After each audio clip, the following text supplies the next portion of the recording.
Hello YouTube and welcome to another Proxmox tutorial.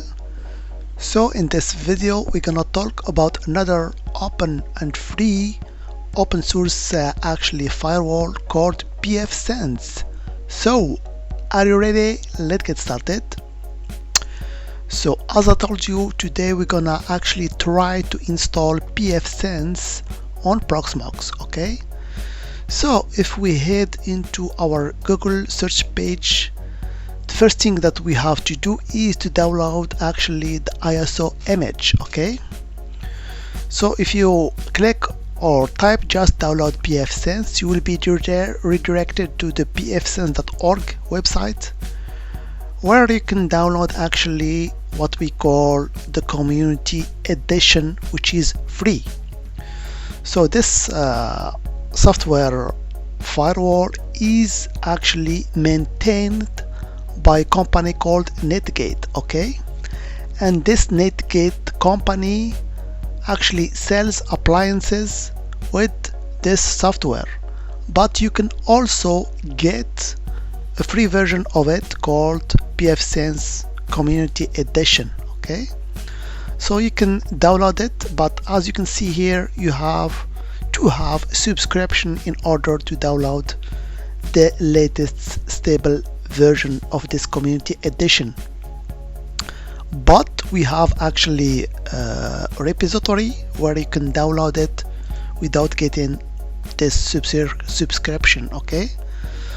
So of course I will put the link to this repo in order to download this pfSense ISO image for the community edition. So here, as you can see, we have pfSense version 2.7.2 that we're gonna actually download from the website here. It's about 548 megabytes, okay? And actually it's zipped with the gzip actually format, so you have to uncompress it using, for example, WinRAR software in order to do that. So I will actually go and download it and extract it in order to upload it to our Proxmox storage, okay?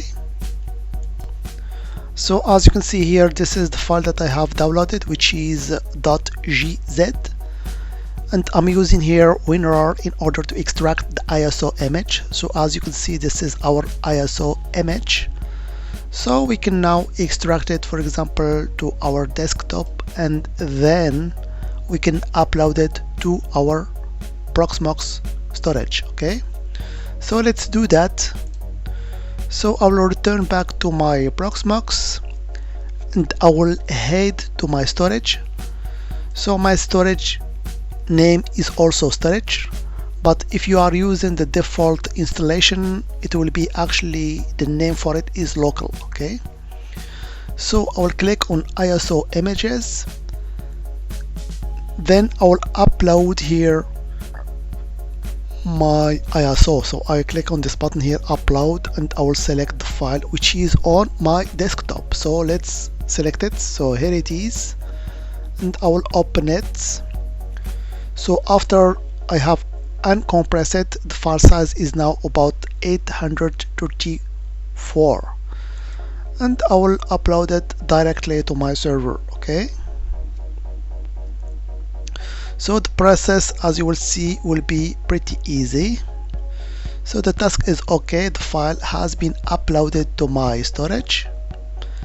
So as you can see, this is our version of pfSense, okay? So now I can directly go and create VM based on that ISO image.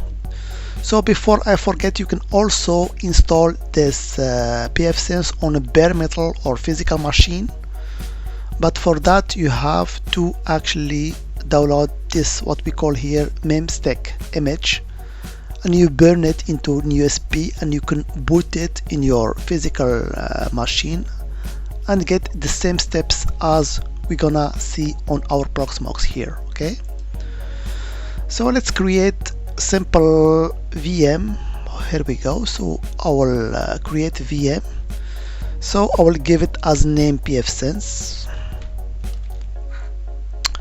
So I will click next, and of course here you have to choose your ISO image, so pfSense 2.7.2, which is the latest version till now. And of course storage here is called storage, so I will go next. But here for the guest OS it's better to choose other, because we don't know. Actually we know that pfSense is based on FreeBSD, not Linux or Ubuntu or something like that, so it's based on FreeBSD. So here for the type I will choose other, so I will go next. For the system I will keep the default one, so nothing special here. For the disk here it's giving me 32 megabytes or gigabytes actually as the default size, but I guess 10 is more than enough. For the CPU I will choose 2 cores, and for the type I will keep with the host because it will offers me all the features I need, but 2 cores are also enough. For the memory I will stick with the 2 gigabytes. Actually the memory depends on how many hosts that you have in your LAN, so if you have a lot of hosts you can increase the memory here, but for normal cases 4 gigabytes are more than enough for the basic tasks. Okay, so I will go with 2 gigabytes and I will go next. And here is an important step here.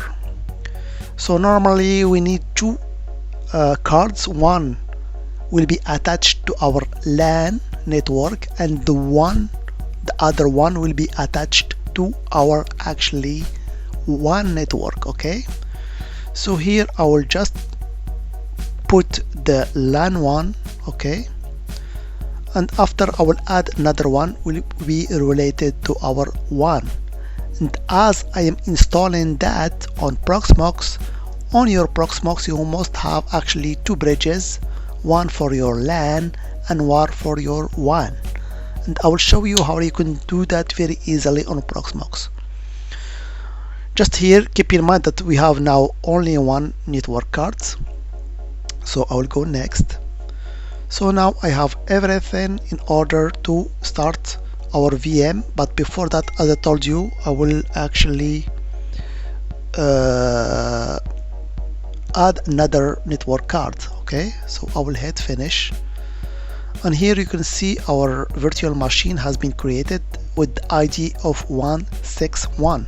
So I will click on it and I will go to the hardware section in order to add another network card. Okay, so as I told you, here I have only 1 card, so remember the one that finishes with the 64 is related to this bridge here, VVVM0, which is our LAN. We have to add another one related to the other bridge for the WAN, so let's add another network cards. Here we go, I'll choose network device and I will put it in this VNet01, which is actually related to our WAN. So let me verify that before. So in order to see which one is related to the WAN, I will go to the Proxmox network.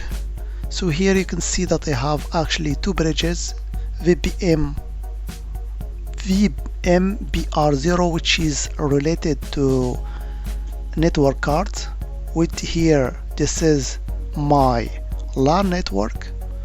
Okay, and I need another one, this one here, which is attached to the VBMR1, which is actually our WAN network. Okay, so in order to create a bridge is pretty easy. So here you can see our 2 network cards, and you can attach it to every to any bridge you want. So you just have to create a Linux bridge, and here you have to specify the network card that you want actually to attach to it. Okay, so just remember here the bridge 0 is for LAN, and VMPR1 is our WAN. Okay, so let me go back to our virtual machine in order to add network card related to my WAN. So I will add here network device. I will give it the bridge related to VMPR1, which is our WAN. Okay, and I will add it. Okay, so here we need this MAC addresses in order to separate it or to distinguish between the LAN and the WAN. So here just remember the one that finishes with 64 is our LAN network. Okay, so now I can just fire our virtual machine. So let's start our virtual machine. So I can go to the console and start now. And hopefully now we will get our pfSense boot in. So this is the first screen. So as you can see now it's boot in.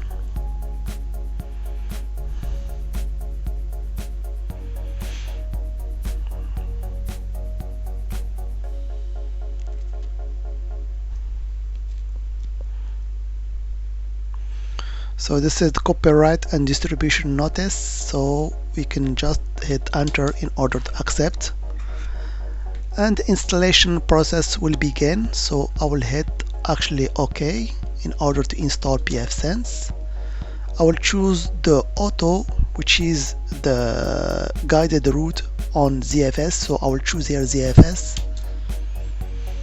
I will also choose install, proceed with the installation. So let's select that. So here I have only one disk, so I have no choice than to choose the stripe. So if I have, for example, two disks, I can choose mirror or red 10 or any other red. So I will go OK, and this is our disk. So you have to select it using your space key on your keyboard, and I will hit OK. So now I will just choose yes in order to proceed, because we are going to destroy the current content of the disk. So I will hit yes.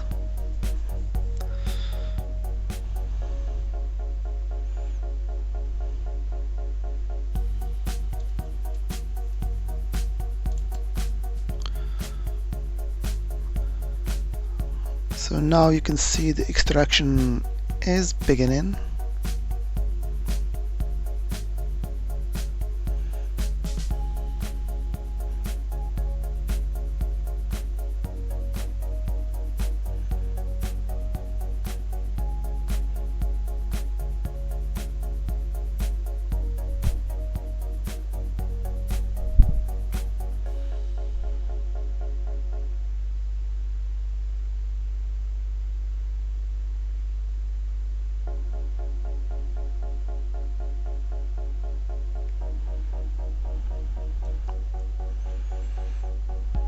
So as you can see now, the installation of pfSense completed. So we have to reboot actually our system. So I'll just hit reboot in order to reboot our system.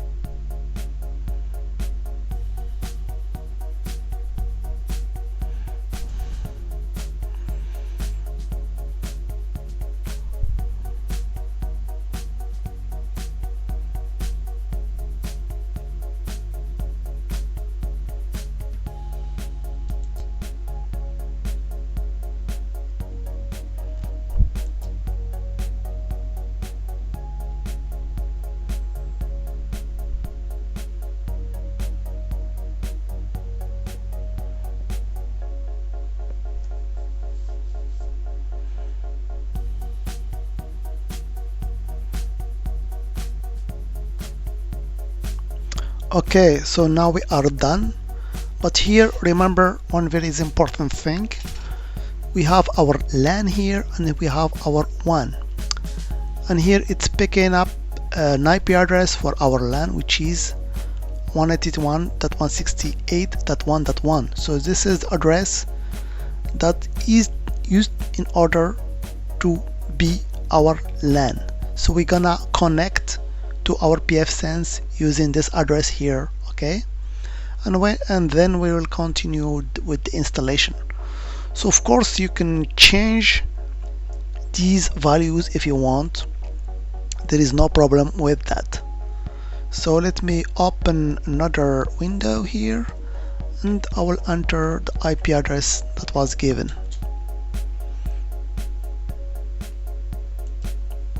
So if you get this problem here, it means that you have mixed your LAN with your WAN, okay? So here you can see I cannot reach this address here, so which means that I have to properly set up my LAN network. So here I can go and choose option 1 in order to assign interfaces. So I will choose option 1, I will hit enter.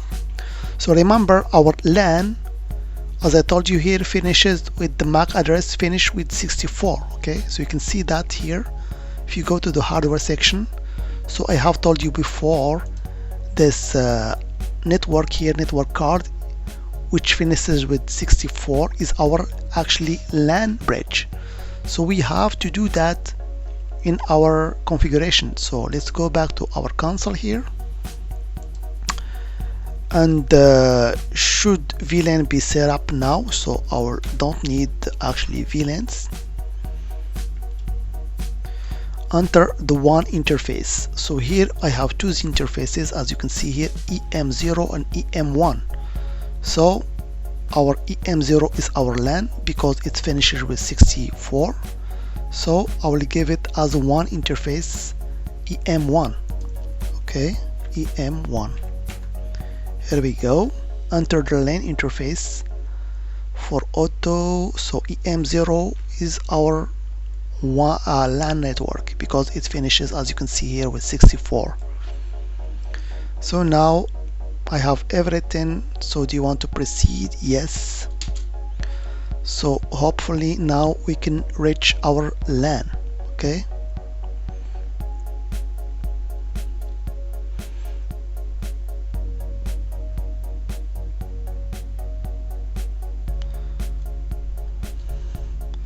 Okay, here we go. So you can see now that I can reach EM0 with this IP address. So let's now do a refresh, and you can see that I get now the connection is not private. This is normal because we are using self-signed certificate from pfSense, so which is not trusted by my browser.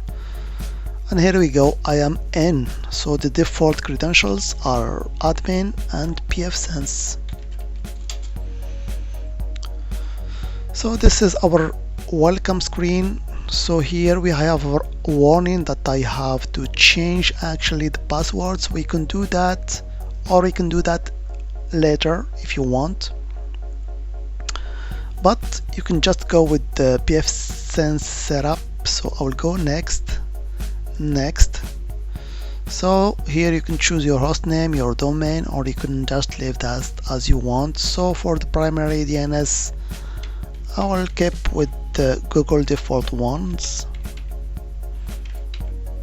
Okay, so I will go next. And for the time server, I will keep the one provided by pfSense. I will go next.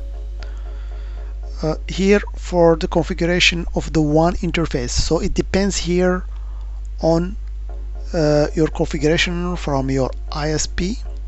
So I'm not using actually here DHCP, but rather I'm using PPEE. Okay, so here I have to provide a username and the password. So I'll just choose the one for my what was provided by my ISP actually,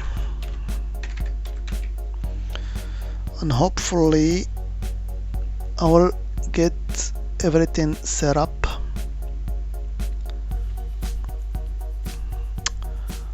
I guess I need also VLAN actually, but we can keep that later.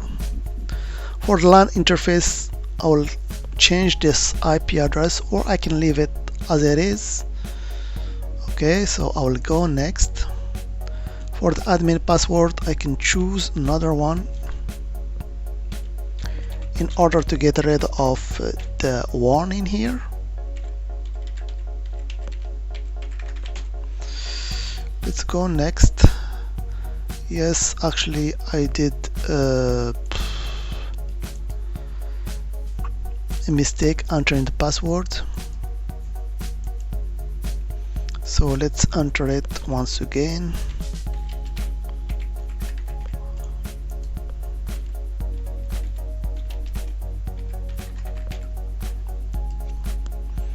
Hopefully now everything is okay, so I will keep.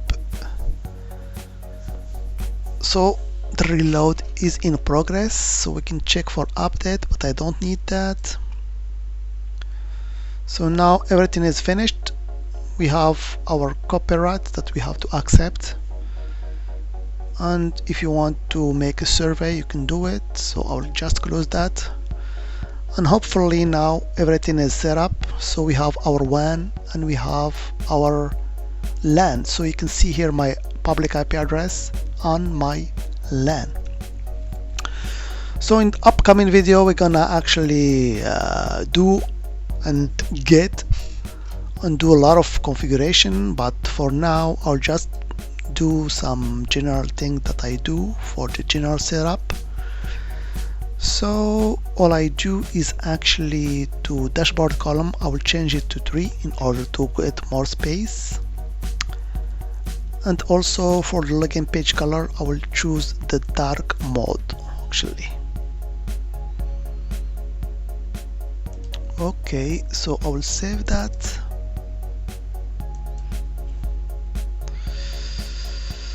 I will refresh the page.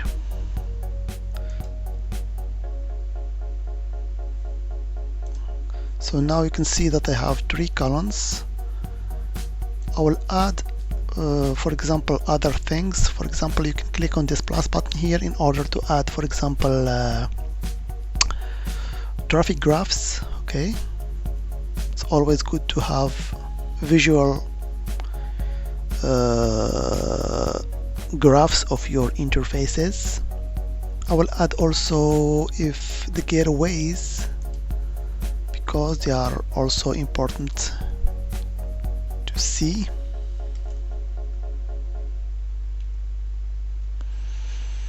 Okay, so I guess this is everything, but I still don't get the dark mode. I don't know why, so let's return back to our general setup. And actually yes, it's here, it's the theme. I have to change the theme, so I will change that to pfSense dark. Here we go. So let's refresh that. Here we go. Now I have the dark theme. Okay, so I guess now I have everything set up. Okay, so as you can see, it was very easy to set up our pfSense. The most important here task is to distinguish between your LAN bridge and your WAN bridge. So this is the most interesting thing, but other things are very simple to set up, as you can see. Okay, so that was just a brief video to show you how to install pfSense on Proxmox. So if you found this video helpful, don't forget to give it a thumbs up, subscribe and hit the notification bell so you don't miss any future content. And of course, if you have any suggestions for future video, drop them in the comments below. As always, I hope it has been informative for you, and I'd like to thank you for viewing. Bye bye.